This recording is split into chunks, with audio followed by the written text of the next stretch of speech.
Bailey, Yes. winter is in the air.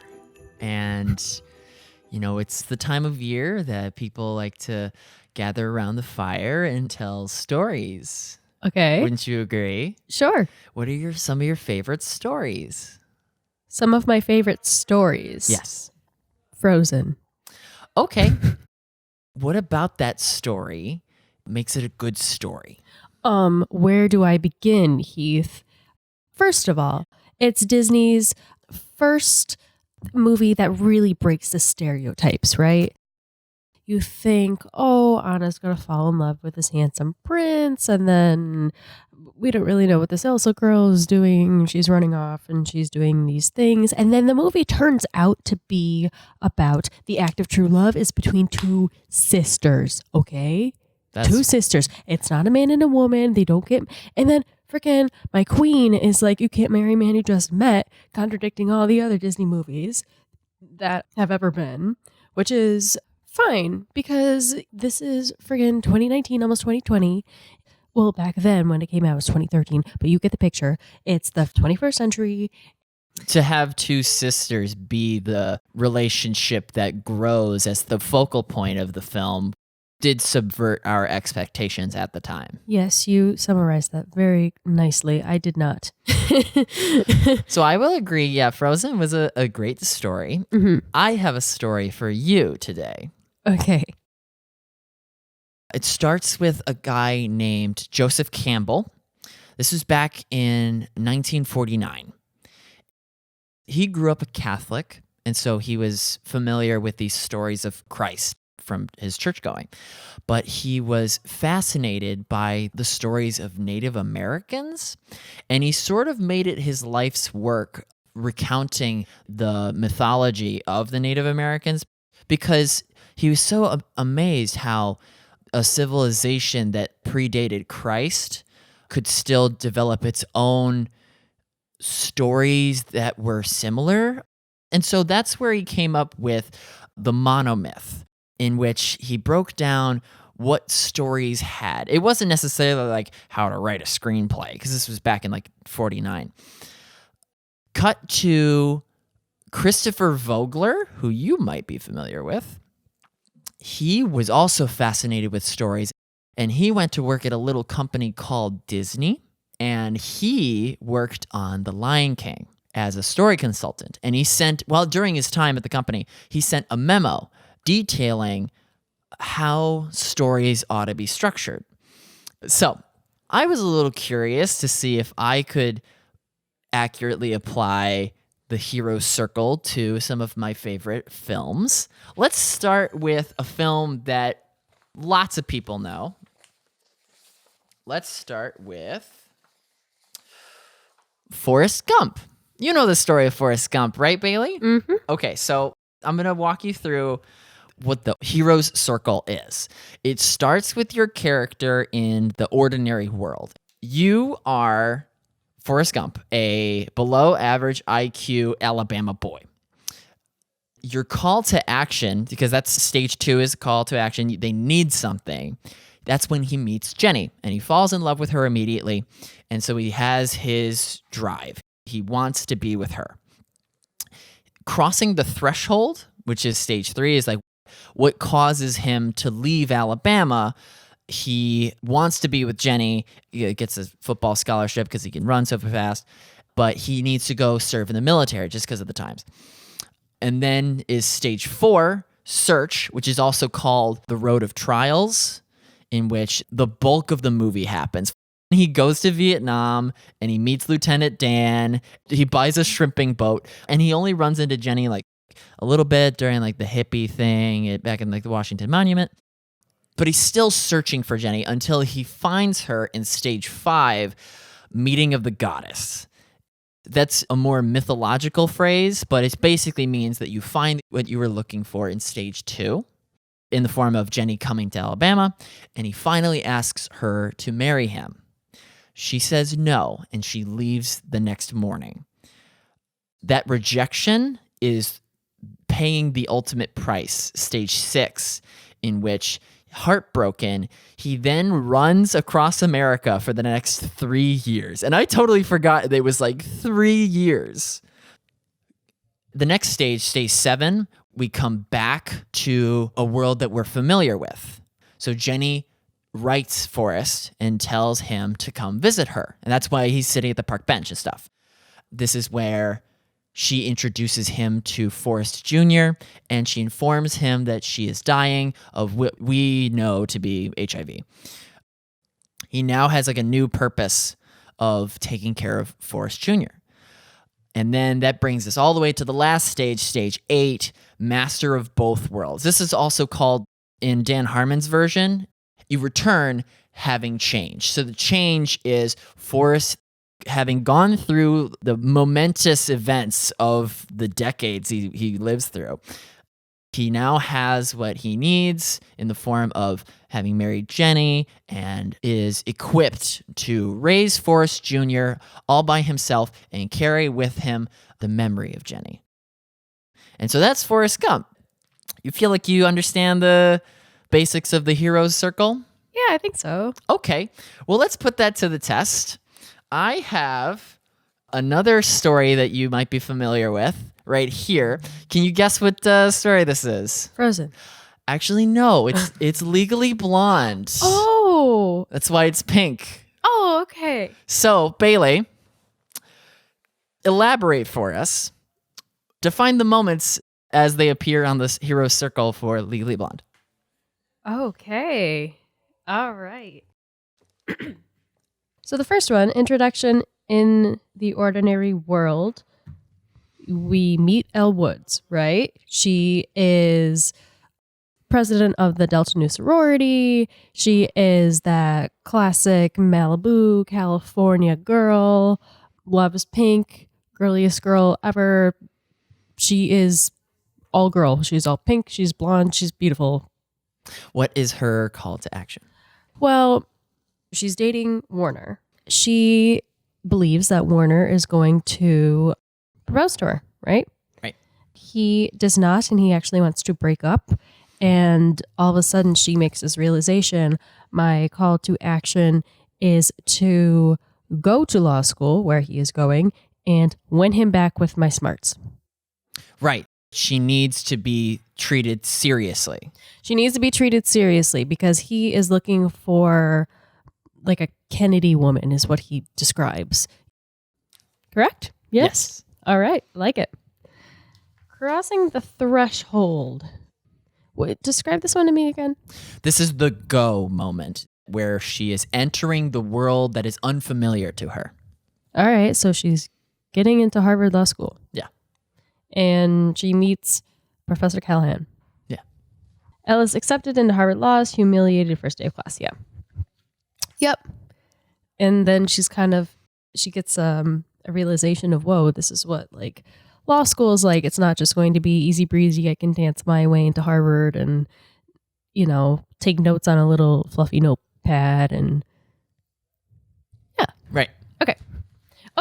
Search. What's this one again? She still has her need, maybe to a greater understanding now that she has crossed the threshold. She is still searching for a solution to that. Okay, so that is when she teams up with Emmett to study and to prove that she is serious, that she can do law school, to prove to Callahan, to prove to Warner that she is everything that he wants. Correct. In most movies, this is where the montage happens. Like the characters training, they are building up, they are facing the trials and meeting new characters. Well, and there's a montage in Legally Blonde. I believe it happens during the stage where she's like on the treadmill and she's reading her law textbook and she's really like focusing and trying to study hard, right? Mm-hmm. Yeah. Okay, so shall we go on to meeting the goddess? Yes. Okay. Before all of these, I think you're just going to have to give me a brief little, this is what this is. Sure. So meeting the goddess, the character finds what they were looking for in stage 2, but maybe it wasn't as she initially imagined. She gets the internship. Even more than that. Actually, yeah, she might. Yeah, you could. I went a little bit further with my thought. Okay. Because it's meeting the goddess is like the discovery. This is the truth about why I'm here. And so I interpreted it as like, oh, Callahan only brought me here to seduce me. Oh, really? Yeah, and you brought it that far. Yeah, because it's the discovery of in the meeting of the goddess. And here's where I start to disagree with Dan Harmon and Vogler and those guys. They kind of oversimplified Campbell's 17-step monomyth, because if you look at it breaks it down into meeting the goddess, temptation, maybe if I abandoned my quest, I would be happier, atonement with the Father, which you really need to really break it down, and I still don't have a huge comprehension of it. I think I was thinking that there was more steps after, because this is 5. I was thinking there was more than 8 steps. And there are in other folks' theories. But, right. And to your credit, I also feel like maybe the meeting of the goddess could be getting the internship. I think this is the point where Vivian is starting to be like, wow, she's really showing her stuff. Yes. Sure. And that's what Elle wanted from the start. I was thinking it being kind of like finds what she's looking for, but in a new sense. It's not exactly like her original goal was like get Warner back, but now she has like the internship. That was the goal in order to get Warner back, but it's also more of a personal goal as well. Yeah. And so I was thinking it would be that, because also thinking about it in like theater terms, I guess it's the closing number of Act 1. And so it's just kind of like, oh my God, like she goes from like literally being like, all of this time I planned, I'd be patient and you would love me again. You'd come to respect my mind and at last you'd find you'd love me again. She goes from that. She's like, I've turned my whole world upside down trying not to let you go. Watching you walk away and propose to Vivian is like a fatal blow. And then she sees her name on the list and it's just kind of like a light goes off. She's like, oh my gosh, I got what I was trying to get, but for a new purpose, because now he's unavailable and now this has a new meaning to me. Yeah. So it's just such a pivotal moment in the show. That's what I was thinking of. I'm certain that the minds that came up with these superstructures of stories would totally endorse you considering that point where she gets the internship as like a second threshold where she has like fulfilled her previous goal with a new need. And then that version of Elle has her own trials and meeting of the goddess later with the Callahan. So maybe Elle Woods has like a Venn diagram tangent of a circle that I could totally see that. Anyway, why don't you just finish with okay, pay the ultimate price. Do your little splurb on this. So the character, they found what they were looking for, and whether it is them being greedy and taking it at the cost of losing a friendship or something, or deciding that it's not what they wanted and foregoing the benefits if they had gotten along with it. This is basically the character's most lowest point. Okay, so definitely when you say lowest point, that totally brings to mind the song Legally Blonde. The realization, oh, I was only brought on to the internship because of my looks. That's all he sees me as. That's all I'll ever be, is a dumb blonde, pretty girl who doesn't have the brains for this. She's at her lowest point, and then she goes, well, I might as well just head back to Malibu because there's nothing for me here. Warner is with Vivian. Callahan only thinks of me as a pretty plaything. I'm not smart enough to be here. I might as well just give up and go home. Right. That's very along the lines of my thinking, too. Okay. Do your little mabobber on Return. Just tell me that part of the story.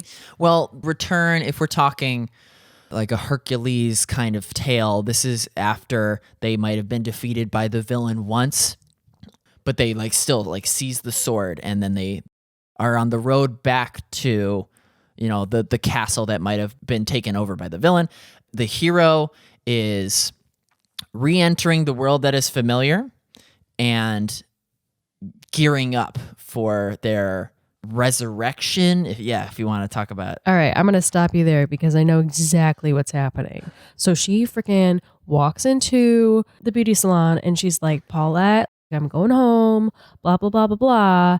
And then she like goes in the closet and then Paulette's like, Elle, you can't stay in there forever. And then she's like, I said I'm never wearing that again. I'm wearing this. And then she comes back with vengeance and she's wearing her brand new dress. And she goes back to the trial and she's like, you know what? I'm going to win this thing because I'm a smart ass lady and no one could take that away from me because I am legally blonde. She comes into her own. It is a rebirth, Heath. This is another pivotal point because she comes from her lowest to being like, I have a new motivation. Exactly. She's just like, I'm not going to let this defeat me. I'm going to come back. I'm going to be the woman that I know I can be. I'm going to kill this. And that's what she does. She comes back and it's the Legally Blonde reprise and everyone's like, look at her now because she's legally blonde. You know, she's like, all that stuff is going on. Yeah. And like, she's just coming into the woman that she is. Yeah, very good. You lumped in a little of what I thought was stage 8, but you basically covered everything that I was talking about with the whole return. Definitely her being in the closet is the physical embodiment of return. Like when she reopens the door, that is tangibly stage 7. She is returning. Yeah. Exactly. And then stage 8, which is proof that she's changed, and I call it master of both worlds. Okay. So she's using both her blondness and her lawfulness. So yes, okay. She wins the trial, proves that Brooke is innocent without giving up her alibi. Warner sees how successful she is after the trial, and he's like, marry me, I made a mistake. And then she's like, no, because she has come to the realization that I did this for you, but in the end, it's not for you, it's me. She's found herself as a person and has grown to love herself as a person so that she can love someone else. Enter Emmett. And then he's like, marry me. And she's like, hell yeah, I will. Doesn't she propose to him? Oh, yeah. It's been a while. No, you're fine. Yeah, you got it. No, I know, but I'm disappointed I'm getting all these details wrong. Well, I surprised you with this homework assignment. If you took this home, you would backwards and forwards. Yeah. But Yeah. What did you say? He said, Elle gets Chutney's confession, rejects Warner for Emmett, graduates valedictorian. Exactly. Yeah. All right. I feel like we got this whole hero circle down. Okay. So let's bring in the elephant in the room. Oh, Frozen 2? So let's talk about Frozen 2. Yeah, okay. I knew this is where you're... Okay. I did the circle for Frozen 2, and you can just look that over. I was trying to do a diagnosis of the story and try to figure out like where it went wrong. Spoilers for Frozen 2 coming up now, so if you don't want to hear those, you can scrub ahead to this timestamp. I think the problems for Frozen 2 lie in the meeting of the goddess, where she finds out her grandfather was the impetus for the spirits getting angry, and that the dam is the key. The problem there is that it has very little to do with stage 2. Grandfather kind of came out of nowhere, and we never learned about him. And then also in stage 7, the ball is kind of just not in her court. She does literally die in paying the ultimate price for the information. Right. But then she just is frozen until she thaws out. And I guess that's what makes Anna's actions carry more meaning. Yes. But I feel like even the children in the audience are like, oh, well, she'll come back. Same with Olaf, you know. No. Oh, yeah, there was never a doubt in your mind that both Elsa and Olaf were going to come back. Yeah, no one's ever really gone. Right. And so in my search for some ideas, I came across a review by Jenny Nicholson. Are you familiar with her? No. She's a very successful solo reviewer person. She came up with her own ideas of what Frozen 2 was going to be just from listening to the soundtrack before the movie was released. And you did that too, to a certain extent. So I have here sort of a continuation of what she listed out in her review. And if you would take a moment, I'm going to go through it with you. Okay. So, in her introductory scene, Elsa is standing on the balcony of the castle, just like in the film, the queen overseeing the kingdom, and she hears this mysterious call. That's going to be the same. One of her subjects comes up from behind her and startles her, causing her to shoot terrifying shards of ice at the railing. So, in summary, we have a queen who is jumpy, hearing things, and has powers that can kill you. Anna is immediately skeptical that this voice is a good thing, but Elsa, her powers can feel that it's good. So, yeah, chime in. Okay. So this is very along the lines of how it goes, right?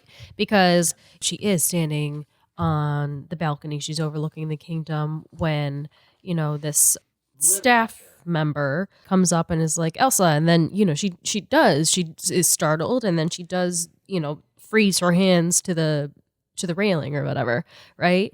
So this is very along the same lines. And then also, that's exactly kind of what happens, because Anna's like, Elsa, should you really be doing this? Should you really be listening to this mysterious call? And she's like, no, I can feel that I'm meant to go to follow this, Yeah, so that will keep the same. Yeah.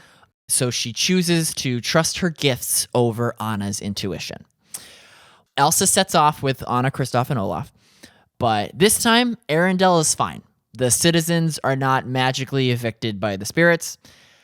Another thing I wouldn't change is I would make the bedtime story at the beginning be about Dad's first run-in with magic. Let's say he's shadowing the Northern Patrol and they get ambushed by the spirits, and he is saved by a mysterious figure. Okay. And Anna is like, wow, Dad, that's epic. I mean, Elsa's like, oh, weren't you scared? And then Mom chimes in with something along the lines of like, he had nothing to fear because magic is nature's gift. Like, always, we'll always make sure everything is right. Some like a line like that that's very memorable. Right. Okay. So following me? Yeah. Anyway, back to the present. The gang meets Gale, the wind spirit. They also meet the Northuldra. And it is at this time that Elsa meets a new character. It can be like a tribe elder. It could be Honeymarin, who was the person our age for Elsa. Let's call this new character Fem. Okay? Okay. F-E-M. Maybe Fem is the one who tells Elsa the story of the 5 spirits. Maybe Fem urges Elsa to continue following the voice. Maybe Fem noticed Anna yelling at Elsa about charging into the fire. Right. And has a conversation with her where she gently validates Elsa's feelings that Anna is cramping her style. Mm-hmm. She can also insinuate that that's just one of the burdens of having amazing powers. People won't understand. They will try to control you. That's definitely what her parents were doing with all the gloves and stuff. So that definitely resonates with Elsa. I have a feeling. Oh, what do you yeah? I have a You're already feeling seeing through it? that Fem has ulterior motives.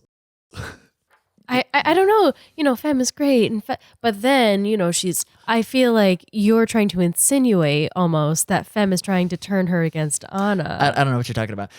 But Fem is really nice. She's even nice to Anna. They have a one-on-one conversation. She even gives Anna her winter coat and hat because Anna is cold up north, unlike Elsa.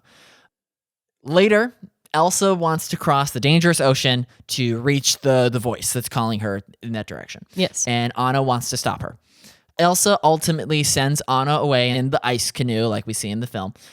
But maybe they can have a little more of an argument, which brings up the issues that Elsa doesn't need Anna. Anna's just jealous and trying to control her. Or not even that. Maybe it can just be like, Anna, you just don't understand what it's like to have these powers and what it's like to be called like this. Right. Yeah. You know, it doesn't even have to be, you're controlling me. It doesn't have to go along those senses. It's just kind of like, I understand what you're trying to do, but you don't understand where I'm coming from, and I can't really explain it to you because you're not in my shoes. Yes. This is also where I think that the timing of the movie should be addressed in the film that we saw. This story is like 3 years after the events of Frozen 1. Correct. I feel like ideally this would be right after the events of Frozen 1, where Elsa as the queen has just ushered in this kind of golden age where like none of the petty criminals want to mess with like the ice queen that could just freeze them. And also Elsa is beckoning this age of amazing commerce because she's also helping meat stay cold, and basically she's, oh no, my wagon fell apart, and she uses her ice powers to like fix a wheel, and basically everyone's kind of like using her and seeing her as like a tool kind of.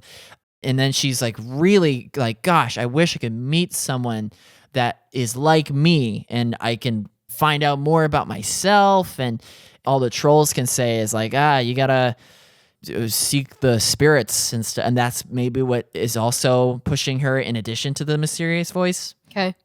So, okay. Elsa makes it to Atahalan on the knock. Mm-hmm.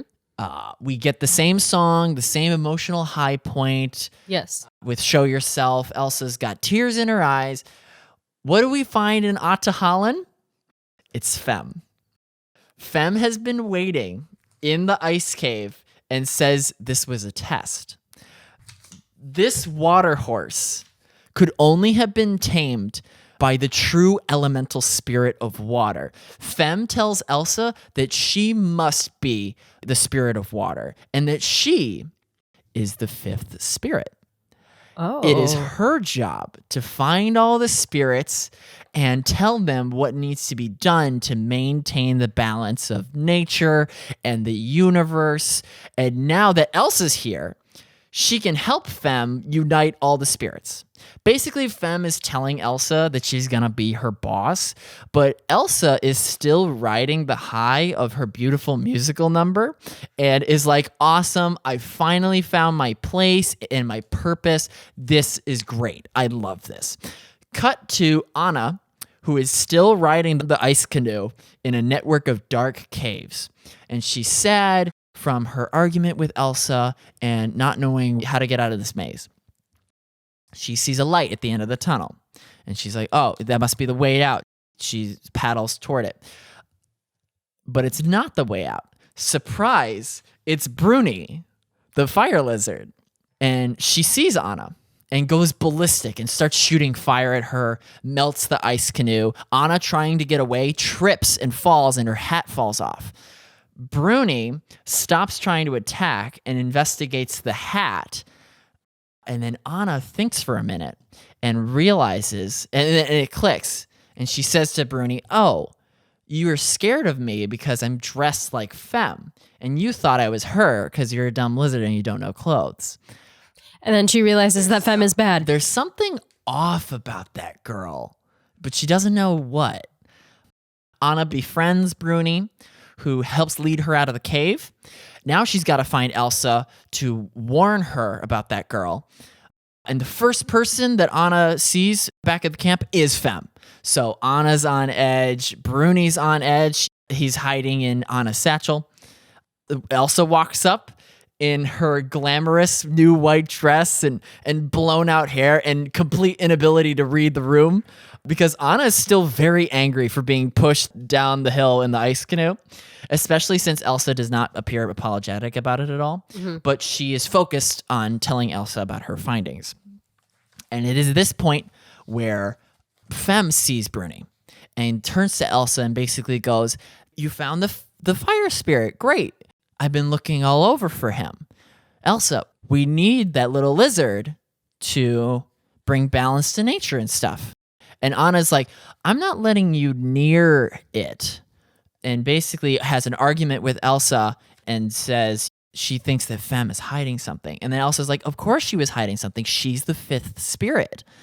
Aren't you happy for me? And then they get in a fight about that. And basically it escalates to the point where Femme is like, you can't leave, because Anna is trying to leave with Bruni. And so Femme sort of gets Elsa to be like, stop her. And then Elsa's like putting up ice walls to keep them from leaving and like shooting ice, not at Anna, but just around them. It's not cool. Kristoff sweeps in with a reindeer and rescues Anna. And Elsa's feeling really bad because in that moment she had to decide between family and her misguided destiny. Right.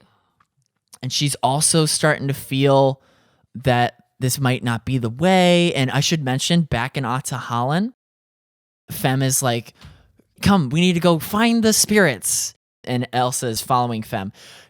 Elsa, behind her back, still hears, and is like, what? And Femme is like, this way, water spirit. Basically just treating her really bad. And Elsa's like, okay. And Femme leads her out of Holland. But there's still some magic in there that's beckoning her. So she still hears the call. Right. And it's not coming from Femme. Yeah. Okay. Yeah. And then maybe Gale is also like pestering Femme and being like, oh, I don't like her. You know? Yeah. You following. So Anna returns to the kingdom and serves as the regent queen while Elsa's gone. Anna is wearing her queen dress, but it's a very dark green, almost black, to sort of recall what Elsa was wearing in the first one. Yep. And Anna still has Bruni, but he's very hot, so she has to wear gloves, also calling back to what Elsa was wearing in the first one. And so Elsa is heartbroken, like we said. And then I think maybe some time passes here.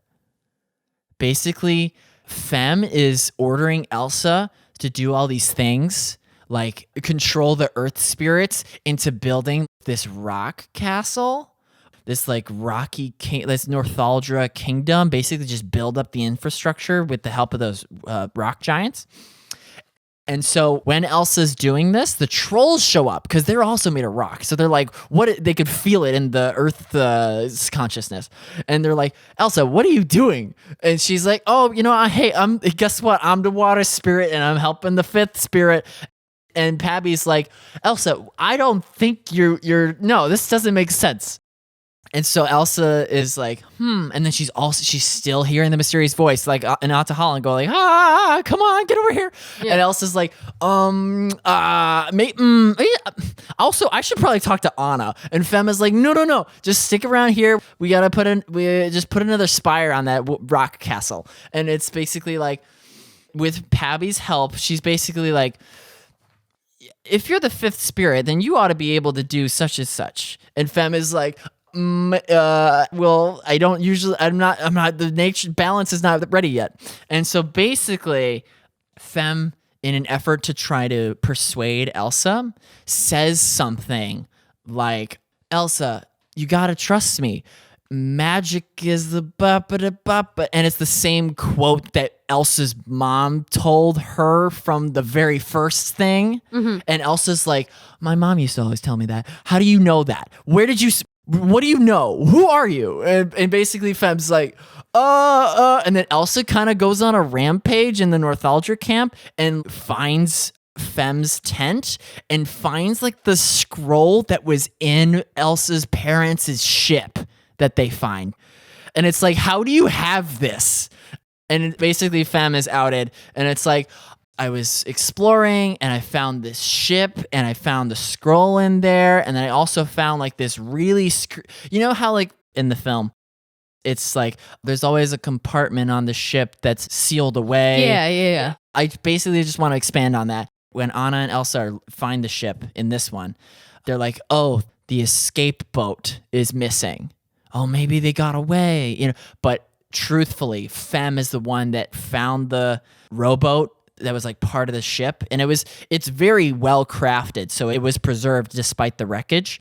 And so basically Fem used that to get to Atahalan and find out about the prophecy and stuff. And so you're thinking like, how did Fem get to Atahalan? Because like the waves and whatnot, right? Well, the knock was focusing on Elsa when Elsa's trying to like sprint across, and while they were fighting and like the waves are focused on them, the waters were relatively clear in time for Fem to like paddle to Atahalan and get in place and be like, hey, I'm the fifth spirit. Question. How does Fem know to go to Atahalan? Because she's like a scout for the Northaldra. She's been exploring. That's where she finds the wreckage of Mom and Dad's ship. She finds the scroll, sees the map that leads to Atahalan. Oh, okay. Mom's notes in the margins, and it's like, what's going on over there? Because Fem's reasoning, that's the part that I thought about the least. Like, why would she be so evil? But maybe it's like,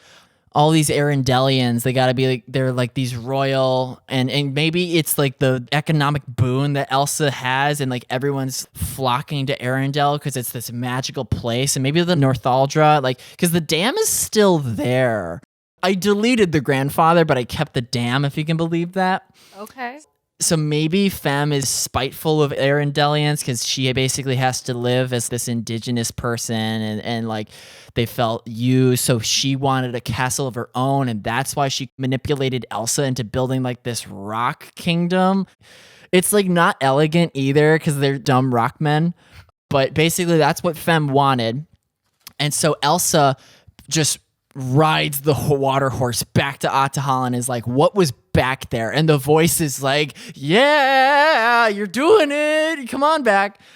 She gets to Atahalan, and I really want for her to see a vision of her mother at the age she was when she passed away, and was basically like, oh, let me tell you about what's going on. Meanwhile, while Elsa's trying to get there and commune with her dead mother, Fem is so pissed that she's never getting her way. So she's the one that leads the rock giants to the dam, because she's like, if I can't be the queen of anything, I'm deleting Arendelle. And she causes the flood. She breaks the dam, and it also like might be how she dies, because she's a villain. Maybe she falls with the dam, and the same big wave comes in, but it's like because of Fem's actions. Yeah. Her lust for power. Elsa hears the shattering of the dam from Atahalan and is like, I'll be right back. And the mom, who's like, oh, maybe the magic's fading or something like that, just tells her something really quick just to sneak it in there. It's about like, oh, Elsa, you were meant to be blah, blah, blah. And then Elsa books it back to Arendelle. Meanwhile, the wave is coming. So what is there to stop it from wrecking the kingdom? Anna, who now has sick fire powers thanks to Bruni. I mean, not like shooting from her hands, but because that's like her Pokemon, basically. Because big wave and the townsfolk are like, oh no, she like unbuttons her cloak and stuff and runs along the river with Bruni, who's like sprinting around the base of tree trunks to make them fall and block the wave from washing away the kingdom. So like she gets a cool moment, and like Elsa arrives, and it's like, oh, Anna, Elsa, and they both like nod at each other, and they're both like trying to stop the big wave, and it's a little harder to do than Elsa in the actual film, just being like, wall, you know. Yeah, so it's like it takes some effort, and like some buildings are getting washed away. Okay. So there's like some consequences, and they both get like a cool moment. Anyway, they stop it from washing away the kingdom, and then it's like you get the sisterhood moment that you didn't really get. I mean, Anna was like sad in the caves and the thing, and is still like they're hugging, but it's more of like a, I'm so sorry for pushing you away. Right. I thought that I would have learned this lesson from the first movie, but clearly, you know, we got to stick together. It's like Mom always said, blah, blah, blah. And like that kind of thing. And and Elsa is like, hey, don't worry about it. I got something to show you. And then they both get on the water horse back to Atahalan to like uncover the mystery and then cut to black. That's the end of the movie. Oh, You leave off with them racing to Ahtohallan. Yeah. Wow. And then maybe like the end credits is the Northuldra meeting the Arendelians, and Gale is like fluttering their hats and stuff, and like, yay, the nature is happy because the dam is also gone, and there's still mystery to be had. Yeah. And Elsa is yet to get like a good look at Mom's scroll from the shipwreck. So like, ooh, what are they gonna do? You know, so that was essentially how I thought, just taking what Jenny Nicholson had written and just like embellishing it. That's where I thought it should go. Wow. That was amazing. And there's still things to, like, I mentioned Kristoff once. And, right, yeah. And, you know, maybe Olaf is there when Fem is manipulating Elsa and being like, this is not right. Yeah, exactly. Yeah. So there's still some kinks. Could not answer how Elsa got her powers at all, but that's where I thought it was. So what do you... Wow. You want to just... Yeah, just look it over. Yeah. I think that ties together the story a lot more than the actual movie did. Still some tricky things of like, I had to get Fem to Ahtohallan. I was trying to be like, oh, what could convince Elsa that she's actually the fifth spirit other than her claim? Like, you know, what's to stop her from like, hey, just for the heck of it, just prove that you're the fifth spirit by conjuring a thing. You know, I'm kind of at the mercy of that. But okay, I think there's ways around that, you know. Yeah. Okay, if we compare it to the actual movie, because I want to make sure that it's clear in my mind what the movie actually did versus what we think the movie should have done, just for comparison purposes, and so I don't get storylines confused. I like this a lot better. Yes, Fem is more of a predictable type of villain. Fem is Norwegian for 5. I was going to ask, why did you choose that name? She's the fifth. Yeah. Okay. She might have taken that name to be convincing. Right. Yeah. I just wanted to like give Honeymaren something to do. I might not even introduce the Northuldra leader because she really didn't do much. The Northuldra leader like didn't do much. So there was Honeymaren, and then the other guy who like talked to Kristoff and like helped him like propose, that type of thing. But what was their purpose? I guess Elsa like sat with Honeymaren and was like, "It's calling me. What do you think it means?" It was a very brief moment. I feel like they didn't have a true purpose in the grand scheme of things, you know? And so, yeah, the Northuldra leader, Honeymaren, the other guy. And then Matthias, yeah, General Matthias, who we liked. We liked General Matthias. I kind of deleted him because he doesn't really need to be there. He doesn't need to be there. He's not instrumental. Mm-hmm. The dam. What is the reason for the dam being put up? Is there a different reason in your version? No. It serves its purpose as like a reason that the spirits are agitated in the first place, and a resolution for that, and a crisis to be solved. But as far as its origins, I delete those. You know, who like, it's a footnote that like, oh, the Arendelians built it for nefarious reasons. Like, who, you know, it makes no difference why it's there. Okay. In my opinion. Okay, that was something I was wondering. We should also talk about how I just like briefly mentioned how Elsa communes with Iduna and is afforded some wisdom or something. Yeah. You know, I don't want that to be like just a knowledge dump. I think it's Elsa's like, I'm so confused. Right. And she's like, maybe like the most contextual thing is like, Elsa, you're the fifth spirit or something like that.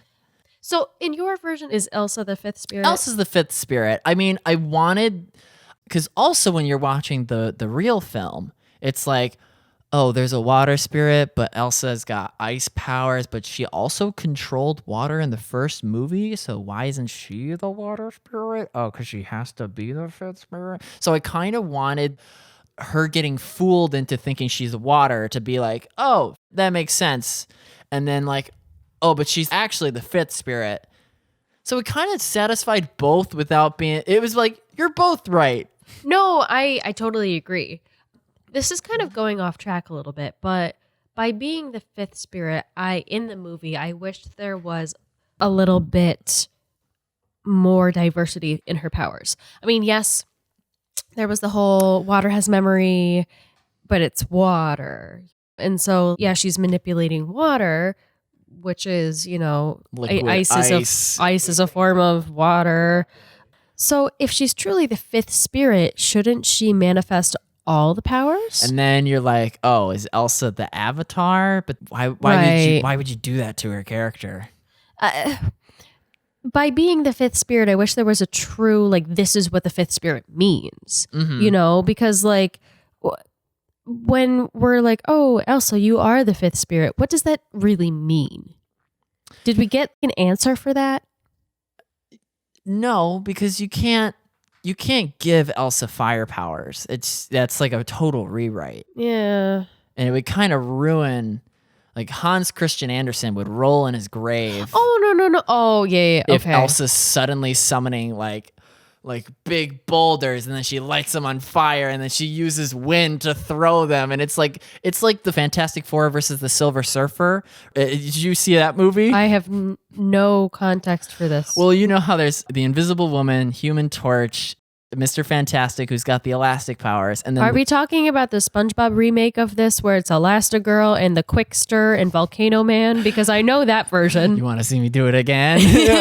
Yeah, so to put it into SpongeBob Fantastic Four analogs. Yeah. In the Silver Surfer movie, the hallmark of it is the superheroes get merged due to like flux in the radiation. Their powers keep merging. And then the final battle is Doctor Doom versus the four of them merged into one Mr. Fantastic, who then has the powers of invisibility, fire, and the thing's rock-like texture. Okay. So you can't do that to Elsa as much as it would make sense for her being the fifth spirit. So you just gotta limit to her to ice despite having a title that would suggest otherwise. So I'm still searching for what does this fifth spirit mean? Because is that what we discover in Frozen 3? When a sequel is not good, you just try to like circumvent it and try to redeem the story with the third one. I think it would be a mistake for the writers to be like, let's readdress this fifth spirit thing. I think now Elsa's just got a little bit of Native American in her and is not in the kingdom as often. I'm still upset that she's not Queen of Arendelle anymore. Well, let's try to fix that in Frozen 3 using the story circle. So, you know what was something that I thought about? Is I kind of want a dynamic in which, Kristoff is the king now? Yeah. And, what? Okay. And that's sort of like a fish out of water story we could tell, in which maybe like neighboring kingdoms are like, the super immortal frozen ice queen is no longer the ruler, and now it's just this oafy guy and her lesser sister. Let's kind of encroach. And it's sort of like a return to form in Frozen 1, where like Wesselton and the Southern Isles are sort of banging down the doors kind of and exerting their authority on the Arendellians. Yeah. I kind of want that in Frozen 3. It could still be like a fun, lighthearted moment of like, look at this king and look at that king. They're all like rushing the kingdom and like, get off of the throne. Who are you? That kind of levity, but also like, Kristoff, you need to be a royal autocrat now. And he's like, oh, Sven, what do I do?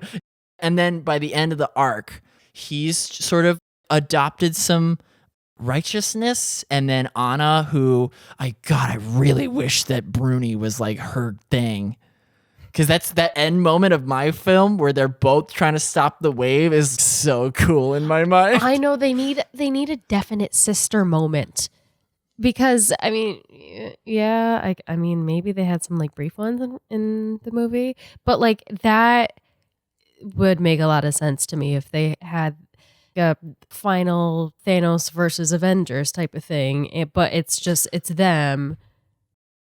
This is a lot to process. Yes. And to give you one more thing to process, for the third one.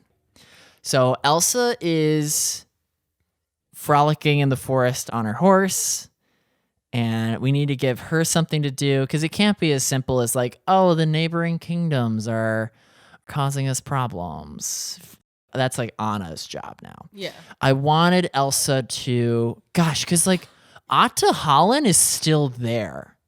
Yes. Like, why would you, like, something had to happen to Atta Holland, I feel. Like, I wanted the magic to, like, wear away, and that's why, to make it so that Elsa had to decide whether to, like, stick around and listen to the vision of her mother or go back and save the kingdom when the big wave is coming. And I wanted that decision, but I also want Anna to, like, that bonding moment of, let's go be with mom, and then they ride off. I couldn't decide which story I wanted to tell, so I left it at that. But maybe in the third one, Atta Holland is crumbling because of a force. But then again, Frozen 1, villain was the prince. Frozen 2, villain was nature. I don't even want to say the grandfather. There's no clear villain in Frozen 2. Right. In conclusion, Frozen 2 does a good job of following the story circle.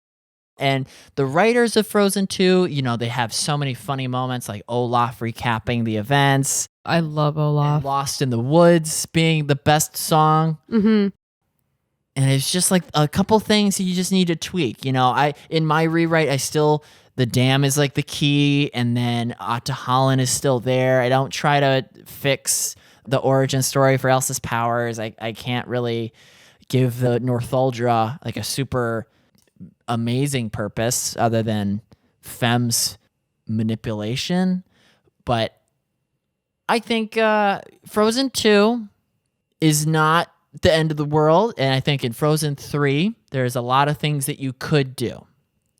There's a lot of possibilities, both for this version and for the real version. There's a lot of different ways that they could go. And I feel like the third one, they would be making a mistake if they didn't make a third one, because the third one could be, like you said, like a really fine, put a bow on it. You have that sister moment that you're looking for with Anna and Elsa, and they come together because, at the end of the movie, Anna is Queen of Arendelle and Elsa is with the Northuldra. Is she Queen of the Northuldra? Is she just there? We don't really know. But then there's something that requires them to come together again to take on as a team and sisterly love. And then, of course, Olaf and Kristoff and Sven have to be, yeah. So it's just kind of deciding, okay, well, what's that problem going to be? What's going to be the reason that they all are coming together? Yeah, and that beats me. What if Hans comes back? Nah. Okay, you just shut that down real quick. Well, what kind of threat would he be? Well, I don't know. If we combine the ideas going into Norwegian mythology and, he manipulates, I don't know, powers of some other people and comes back, uses the duration of the second movie to develop those and come back stronger in the third one to overtake Arendelle, You know where I think they could use Hans better? Because where did Hans leave off? He's in a memory in Atta Holland, and Elsa just makes him crumble. So we laugh at that. And then think back to the first one where Anna just punches him off of the boat, and then he's dragged off to exile and stuff. Yes. And so we laugh at that. Hans can't be your daunting threat, like a return of the villain. He needs to be somebody that you have to reluctantly team up with. Maybe Elsa and Anna are trying to like navigate the Southern Isles and their ship busts, and it's like, well, crap, what do we do? Oh no. And then it opens on Hans being like, oh, let me guess. You wanna get to the blah blah blah to save the Northern Lights or something like that. Well, I'd be willing to help you. I have no bad feelings about blah blah blah. And like they're both of them are fuming, but they gotta cooperate because like how else are they gonna save something? And it's still like Hans still tries to double cross them or something. But you get the same like, ooh, I hate this guy. And he still gets his funny, because was it in Frozen Adventure where Hans gets hit with poop or something? Oh, that was in Frozen Fever. Frozen Fever. When she blows the horn and then he's shoveling poop and then the snowball. Yeah. Yeah. So he's gotta be like the funny villain now. Even if you might not think that initially. Because that's the frame that we see him in. Like, oh, this guy. Yeah. Kim. Yeah. So I like that idea of him being the unlikely person that you have to team up with. That's something I didn't think about. let's write Frozen 3. I need more things to think about. Pressuring kingdoms, maybe Hans' return as a reluctant ally, and then more Norwegian mythology. That's all I got. That's for the third one. Yeah. Okay. And then sister unity, like you mentioned. Yes. Yeah. So I like the theme of this. go and write yourself in the comments. Just write what you think it ought to be. Thank you for listening to me, Bailey. We've been going for almost an hour and 30 minutes. Well, thank you for this lovely surprise. I had no idea this was happening. Yay. It was fun.